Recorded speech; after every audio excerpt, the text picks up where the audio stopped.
Hello, my name's Paul. I'm the founder of Kanban.com, and I just want to quickly show you how to go about setting up and using a personal Kanban board with one of the free accounts from Kanbanery.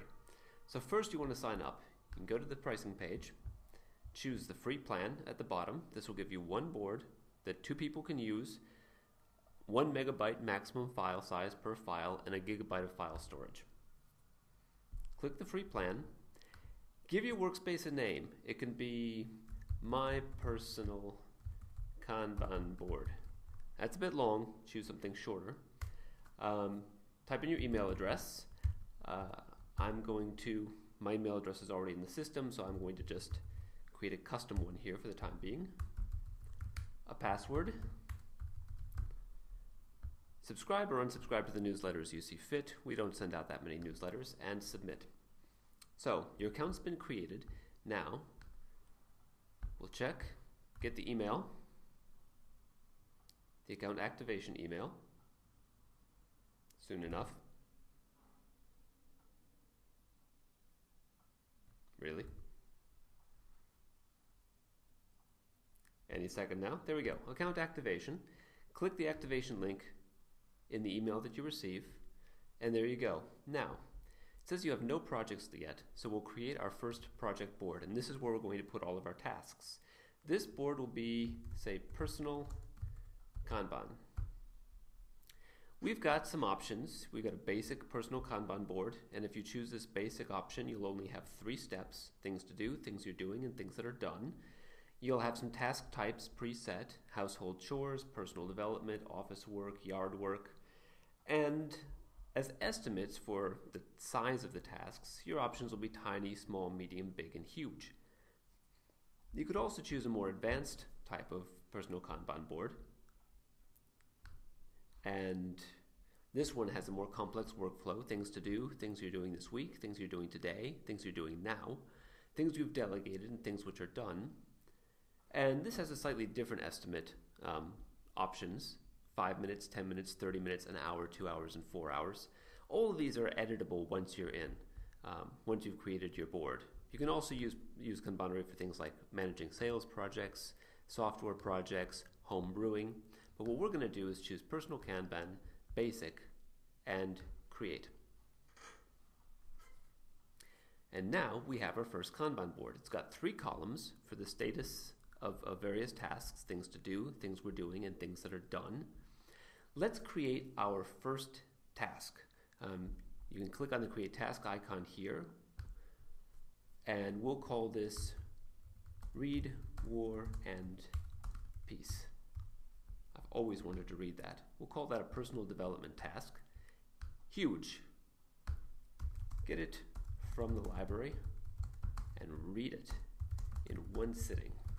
Yeah, we'll see that. You could have a deadline. Let's say I want to have this done by the end of the month.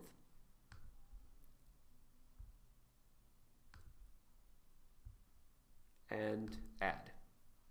And now you can see we've got this task to read War and Peace. Now, I might have other things that I need to do. Perhaps I need to clean the bathroom. That's a household chore. Not too big of a job, because I do it regularly. And grocery shopping.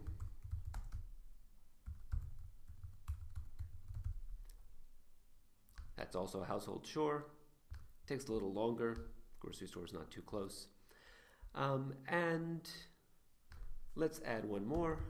Call mom. We'll call that personal development, shall we?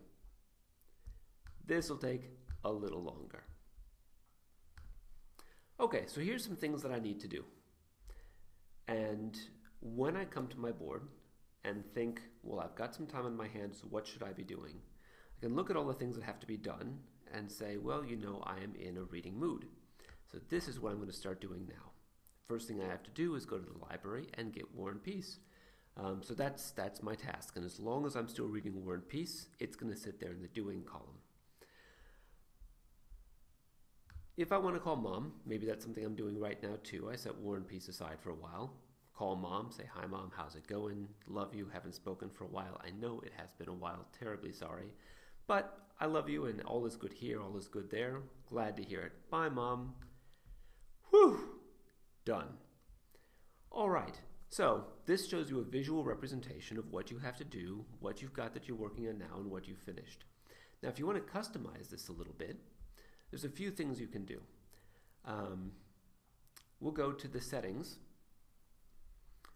In the settings, you can see that there's various features you can turn on or off.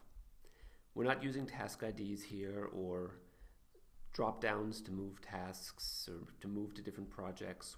We're not using task priorities. I could turn that on. That might be useful to show what's really important to me. We're not doing issue tracking here. I'm going to turn tooltips on just to make it a little bit easier since I'm a novice user. We don't have URLs for tasks because I'm not really sharing them. And we're going to reveal task deadlines so we can see them when there's a deadline coming up. And I'll also go ahead and set my time zone. So I can save all of this, and that'll update the way the board works. Other things I can do, I can look at task types and see that I have household chores, personal development, office work, and yard work. If I do a lot more office work than household chores, I might put this at the top of the list so it's easier to choose. And let's say there's other things that I have to do, like budgeting and accounting tasks. And we'll make these light green, so we can add that to the list of task types. So these can be edited and reordered. Estimates. Let's say huge isn't big enough. I've got a bunch of huge things to do and something even bigger comes up. So we'll call this really huge. For reporting purposes, sizes, each estimate size has a number associated with it. So let's say this is something twice as big as huge. So we'll just arbitrarily call this 480. And it's really huge. And we'll add that as an option. If I already have a list of things to do, I can import it as a CSV file, and you can import as all of these details. If I want to export my data, I can export it also as a CSV file. I can export all of the cards to a PDF file so I can print them onto either sheets of paper or index cards. And then there's a few more advanced features here. Other things we can do, because the free account allows one other member, I can invite my mom to join the board as a member. Maybe that's not the best idea. Maybe I'll invite my wife. So she can see what's important to me, what it is that I'm working on, what's coming up, so she can see I haven't forgotten to clean the bathroom, it's actually on my list, and tell when I'm doing it. We'll just add her this way, and now she'll be able to log in and look at the board too. As a member, she can move things around and she can add tasks for me to do. Might not be the best idea. Maybe I'll just make her a viewer of the board. Now she can just see what's on it, but she can't add anything to my to-do list. So that's all well and good, and now we can go back to the board. And you can see I've added the deadline view, so now I can see my deadlines. If the deadline is very close, let's say tomorrow, it's orange. And if the deadline's a little further away, a little even closer, if it's a day it's due or overdue, let's say past, it turns red. So you can see the things that are overdue. There are other features of the task cards. You can see we've turned on priorities. Things can have no priority, a higher priority, or highest priority. If you expand a task card, you can see they can have comments. So if me and my wife are sharing this board, for example, I can say, I can leave comments. And she can comment back. They can have subtasks like go to library, get reading lamp,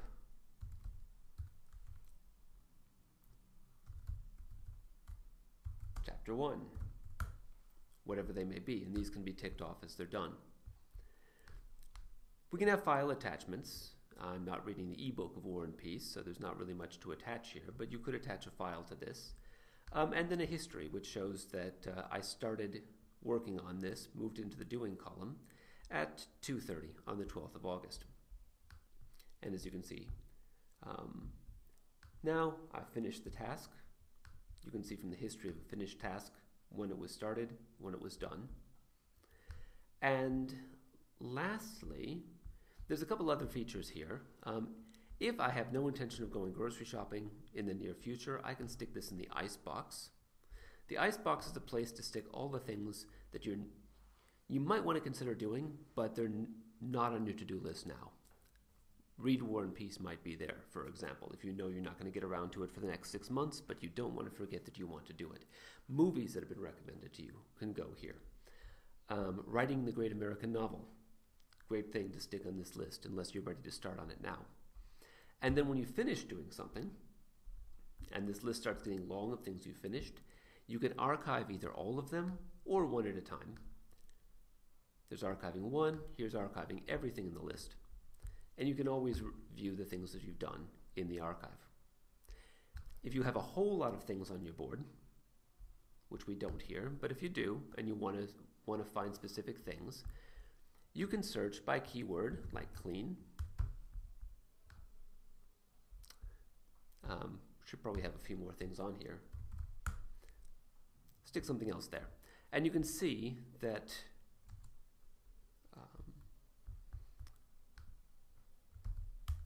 when there are several things on your board to be done, and you've got a filter, it highlights the task that's filtered. So this jumps out, but you can still see it in the context of everything you have to do. If you don't want that, if you only want to see the things that you've been searching for, you can hide other tasks and see only what you're looking for. This could be handy if, for example, you were in the office and you wanted to see only office work. So we'll clear this and we'll look for task type office work, show me all the office work, and just hide everything else because I'm only doing office work right now, and then show it again. If you want to make this a little bit more complex and maybe some of these things you want somebody else to do, you can add a column. We'll call it delegated. And we'll stick it on the board, maybe over here. And if you're going to ask somebody else, cancel my search, to clean the bathroom, you can stick it over here. So the bathroom's being cleaned, but not by you. You haven't forgotten it, it's right here, but it's not something you need to deal with. And then finally, in order to control the amount of work you're dealing with at the same time, you can set a work in process limit. Let's say you don't want to be doing more than 2 things at once. If you've got 2 things in here, that's fine, but if you stick in a third, you get a warning that you're working on too many things at the same time. This can be particularly handy if you're working with a team and they're all sharing tasks. So, there's a quick introduction. Now, one more thing I can show you. Reports. This is a brand new board, so we're not going to have a cumulative flow diagram yet. Lead and cycle time reports show you the average amount of time that it takes either from the time that you add something to your to-do list until it's done, which is your lead time, or your cycle time, which is the time it takes from when you start doing something until it's finished. And we can define how those are calculated. The lead time will say starts when something is to do, but the cycle time starts when you're actually working on it, and they both end when it's done. So now you'll be able to, over time, see how long on average it takes you to get things done, or filtered by a time period or a task type. And the task distribution reports show you who owns most of the tasks. You can see there's 3 and they're all owned by me and none by my wife.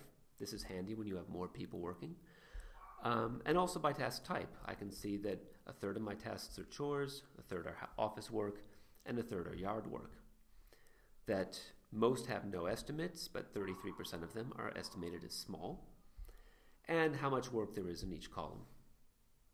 So, those are all of the basic features of Kanbanry as used for personal Kanban. I hope you found this introduction helpful. If you've got any questions, please visit and ask questions on our support forum, or you can send an email to support@kanbanry.com. Thank you for listening. I hope you enjoyed Kanbanry.